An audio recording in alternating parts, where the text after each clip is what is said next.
Player Salmo. Meares. Week 12 is here. I am suffering. I took over the lead. I can't figure this stuff out, man. It's too Dude, tough I was like this year. 15 games behind you. Well, yeah, in the beginning, but I mean, early on in the season, you see how things work. I mean, Atlanta's in first place and Tampa's 2 back. 2 back. 2 back at 2-8. Nice. We'll get into all the games first, and then we'll do some fantasy, and then we'll wrap it up. Sounds good. First game we're going to do Thursday night. Yep, going to be Kansas City traveling to Oakland to the O Coliseum. Is that what it's called now? The O, I think it's the Whatever. Oxygen, It's called a place where nobody wins. Kansas City is favored by 7 on the road. What do you got? I got classic Andy Reid. Okay, which is? Kansas City's coming. Kansas City has arrived. They have tied for first place. Denver looked bad. They look good. I believe Kansas City was 2-3. That is correct. And now they're 7-3? Correct. That would be a 5-game winning streak. Yes. Last week, the clock management that Andy Reid did at the end of the game against Seattle was horrific. And he won a lottery ticket for it to work out. This is classic Andy Reid. They actually lose the game. Wow, you're saying they lose the game. Classic Andy Reid. Okay. Because his teams don't thrive when they're in the front. I'm gonna go hedge. I don't think they lose. I think they win the game, but I think Oakland covers. Oakland's been playing every team. I want to see the stats this year on Oakland covering. Because they are a covering ass team. Well, yeah, they give you. That's what happens when you give them 10 points. They cover a lot. They covered last week against San Diego. They'll cover this week against Kansas City. Let's move on to Sunday at 1 o'clock. Cleveland traveling to Atlanta. Atlanta first place in their division, undefeated in their division, hosting Cleveland. 3-point favorites at home. What do you got? I got Atlanta 0-6 out of their division, and I got them going 0-7. I know it's in Atlanta, and I'm going to take the 3 points. I don't know how it's going to work out. Brian Hoyer has to win this game because if he loses this game, ESPN's going to buy the Cleveland Browns and put Johnny Manziel in, and he won't let that happen. That's my faith. That is why you're coming back, because I go with my heart and not my head. Something wrong with Cleveland because they let Ben Tate go this week? Thought that was an interesting move on their part. Now, Ben Tate sucked.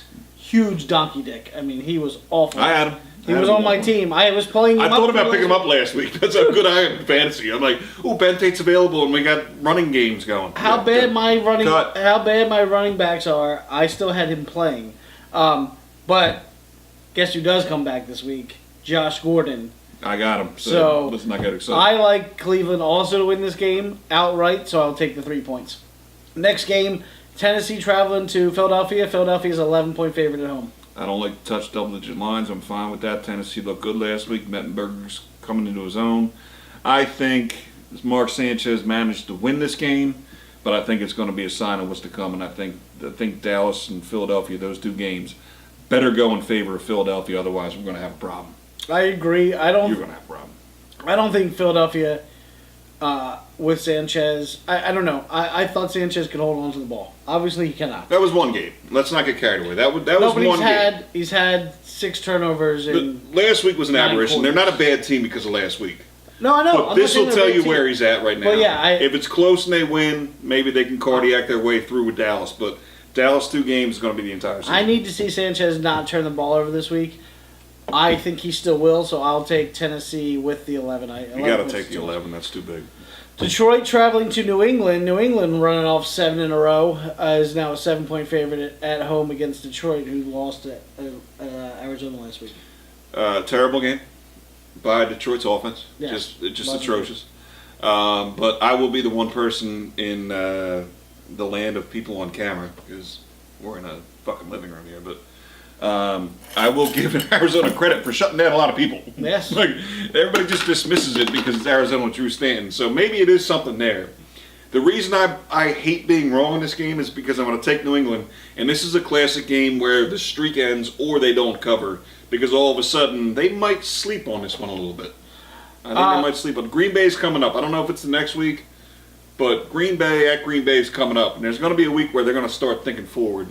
This is a classic thing where they don't cover 7 at home. New England, right? You could be right. New England is. I'm taking New England though. I got to make that clear for when he goes back through the video. New England is very difficult to beat at home in November, December.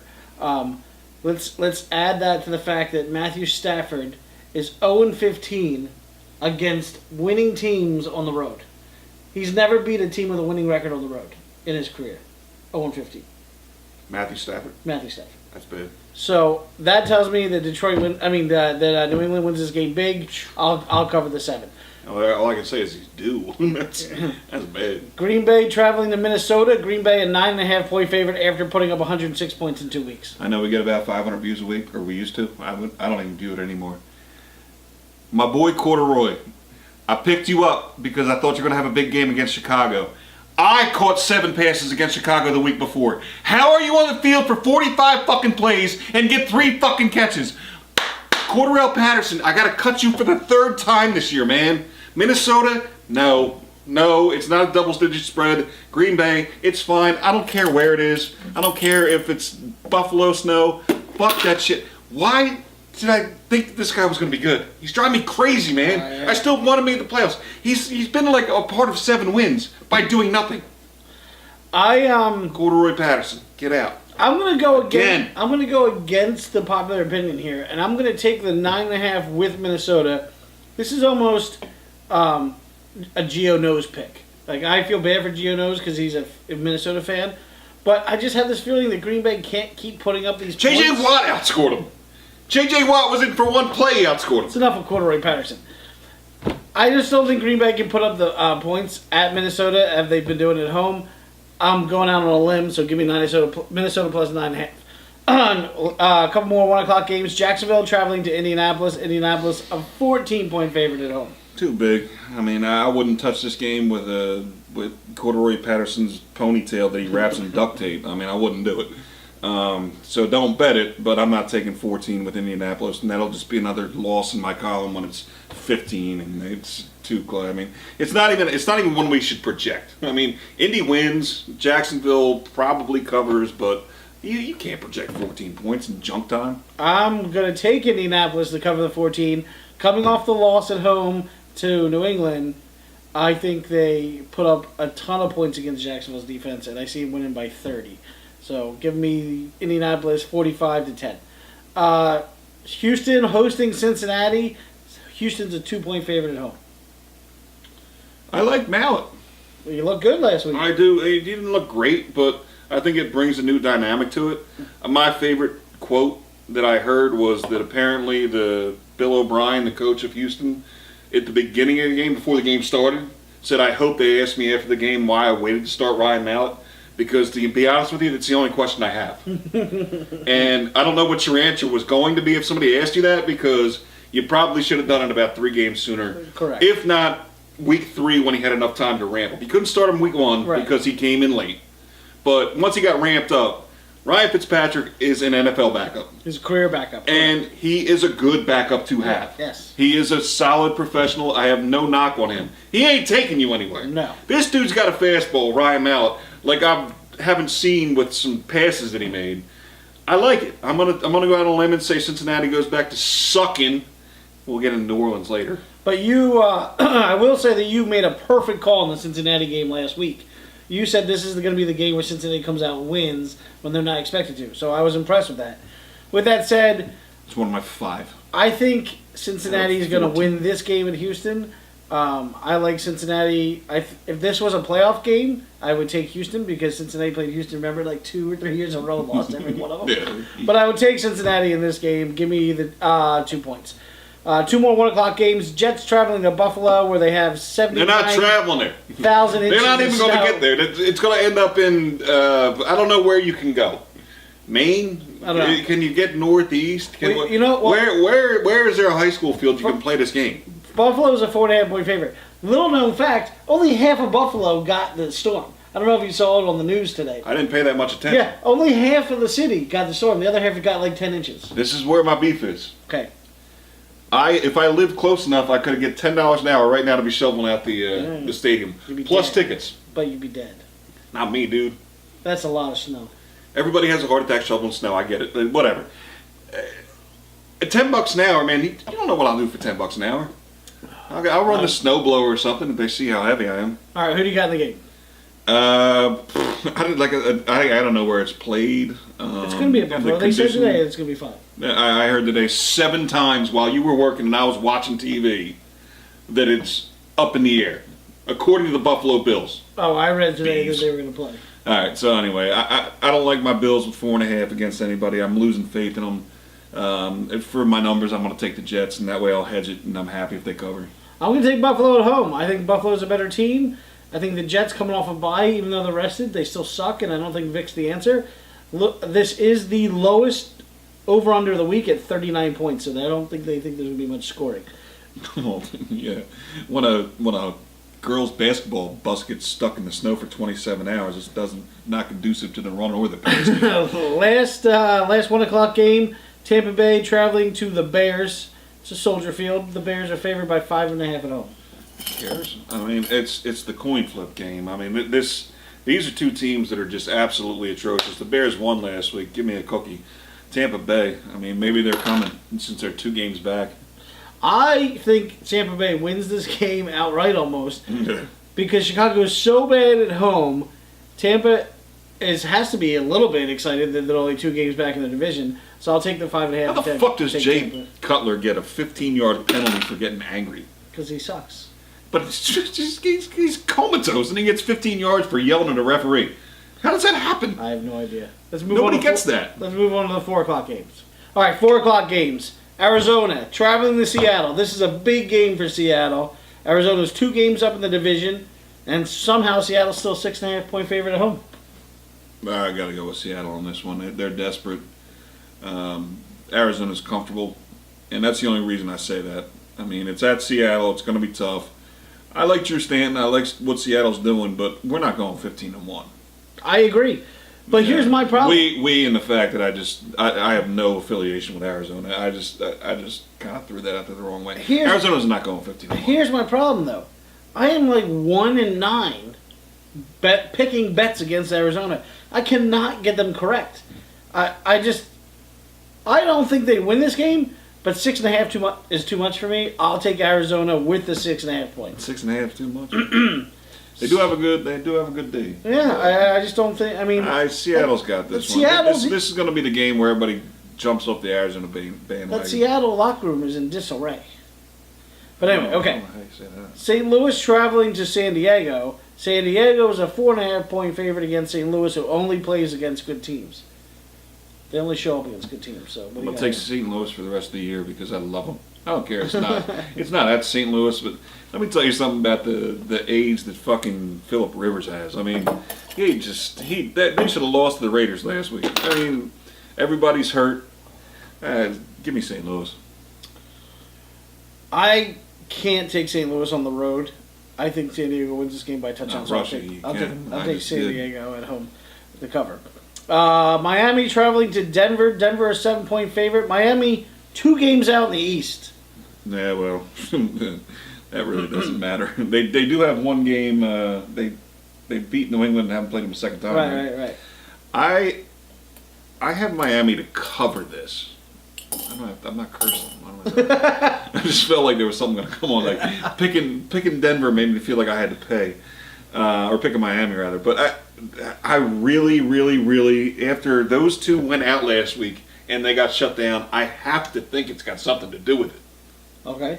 Emmanuel Sanders got killed. He did? And then Julius Thomas fractured his pussy or something. Yeah.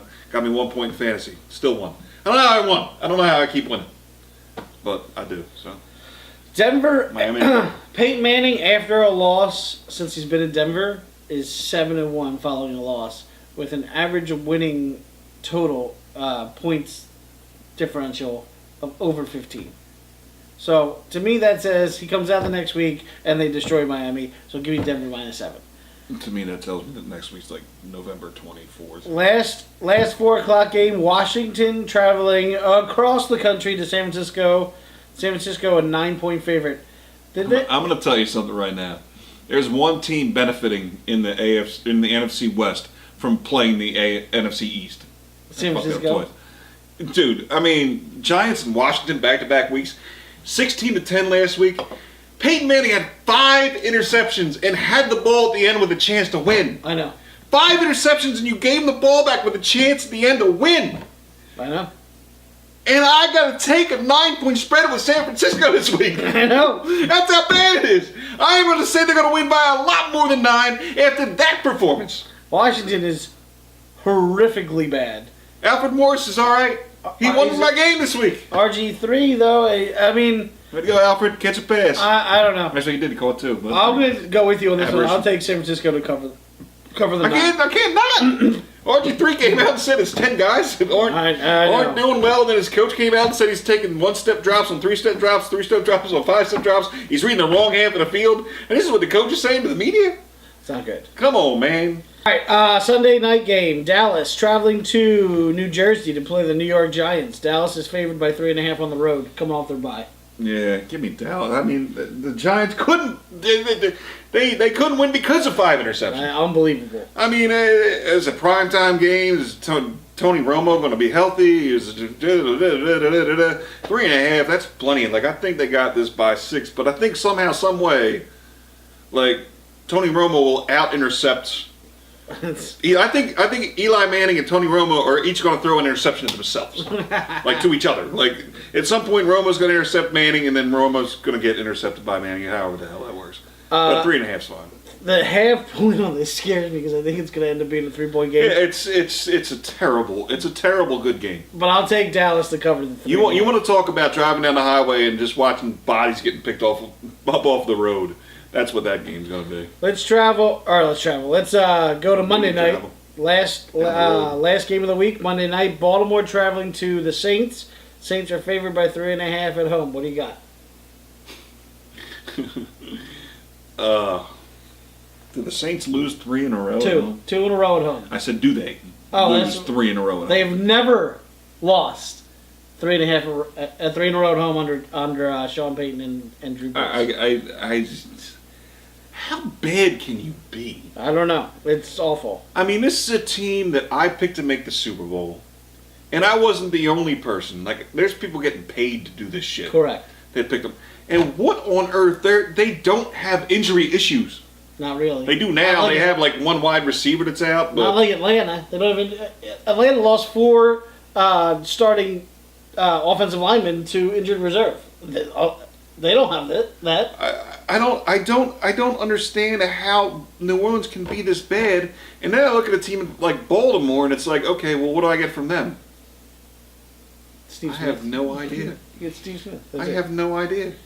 I would say New Orleans at home because they're at home, but you know what? I'm going to take New Orleans at home to cover just because they haven't lost 3 in a row under Sean Payton. I understand. That's the only thing I have to go on this because everything else is so inconsistent that it's I don't know. This is why I'm 27 games under 500. I'm going to go with your argument that they're due to lose 3 in a row because I think they'll win by 3. I think Baltimore comes in and wins this game. They're coming off their bye. They're fresh. I like them to win, so I'll take the 3.5. Let's move on to fantasy. Now it's time for fantasy. Yes. I closed the gap by 2. Yep. I have a 13-point lead with what? How many weeks we got left? 5 weeks? 12, 13, 14, 15, 5 weeks? All right, 182 to 169. You go first. You want me to go first? Yeah, I'm already. I'm up 13. I'm scared that you're coming back, so I'm going stomp the fucking lead this week. Gonna get me at least 30 points. Peyton Manning. Did you see him last week? I don't care. You can't have 2 weeks like that back to back. Oh, let me tell you something. I'm going to have somebody with 3 weeks like that back to back because I'm going to stomp the fucking deficit. What's that? Aaron Rodgers. Oh, it's going to be got Minnesota. In Minnesota. I might as well just go with the guy where it's snowing because that's how much research I do. I picked that 30 seconds ago and didn't realize it's going to be 4 fucking degrees. Now it's time for comments of the week. Yep. Top comment of the week is by Meares. The comment is shared on Google+. Because that's the only thing that's funny about these comments. You Come guys on, man. sucked. Step it up. That is awful work. I know we put up a little late, but still, get your comments in, you fuckers. So that's our show for week 12. It's been a dismal season. I mean, it feels like the fans aren't really here. We've gotten less views. We've gotten less We have our core comments. people. We don't want to disrespect. No, we do. This is the classic thing when people miss practice at football and a team gets yelled at for people missing practice.